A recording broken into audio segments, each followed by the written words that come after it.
এশিয়ার ৩ শক্তিধর দেশের নেতাদের হাস্যোজ্জ্বল কথোপকথনই বলে দিচ্ছে শক্তিশালী জোট তৈরি হচ্ছে এই মহাদেশে।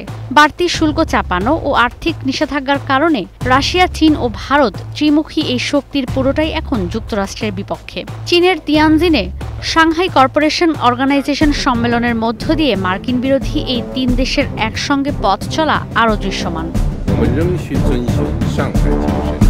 চীনে অনুষ্ঠিত ২ দিনের এসসিও সম্মেলনে এই জোটকে $৩০ ট্রিলিয়ন পাওয়ার হাউস উল্লেখ করে প্রেসিডেন্ট শি জিনপিং বলেছেন, ডলার ও মার্কিন অধ্যুষিত আর্থিক প্রতিষ্ঠানের উপর নির্ভরতা কমাতে অভ্যন্তরীণ মুদ্রায় লেনদেনে জোর দিতে হবে। বিশ্বের ২৬টি দেশের এই জোটের আধিপত্য বাড়াতে এসসিও উন্নয়ন ব্যাংক প্রতিষ্ঠায় জোর দেন শি জিনপিং। এসসিও সদস্য দেশগুলোর অর্থনৈতিক শক্তি বাড়াতে আমরা কাজ করব, বাণিজ্য আর বিনিয়োগ বাড়াতে উদ্যোগ নেব, জ্বালানি, অবকাঠামো, ডিজিটাল অর্থনীতি, প্রযুক্তিগত উদ্ভাবন আর আর্টিফিশিয়াল ইন্টেলিজেন্সের প্রসারে সহযোগিতা করব। সদস্য দেশগুলোতে ১০০ প্রকল্পের কাজ শুরু করব। আগামী বছরগুলোতে আর্থিক সহায়তাও দেব। আমরা বিশ্বে সুশাসনে বিশ্বাসী।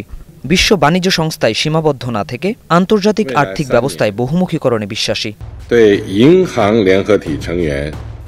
সম্মেলনে সব দেশের সার্বভৌমত্বকে সর্বোচ্চ গুরুত্ব দেওয়ার আহ্বান জানান ভারতের প্রধানমন্ত্রী নরেন্দ্র মোদী। আলাদা বৈঠক হয় বৈরী দেশ চীনের প্রেসিডেন্ট শি জিনপিং এর সঙ্গে। মার্কিন প্রেসিডেন্ট ভারতীয় পণ্যে মোট ৫০% শুল্ক আরোপের পরপরই চীনের এই সম্মেলনকে বেশ গুরুত্বের সঙ্গে দেখা হচ্ছে। ভারতীয় গণমাধ্যমগুলো বলছে, এসসিও সম্মেলনের মধ্য দিয়ে বিশ্বের জ্বালানি আর বাণিজ্যিক খাত পশ্চিমা আধিপত্য কাটিয়ে উঠতে পারবে।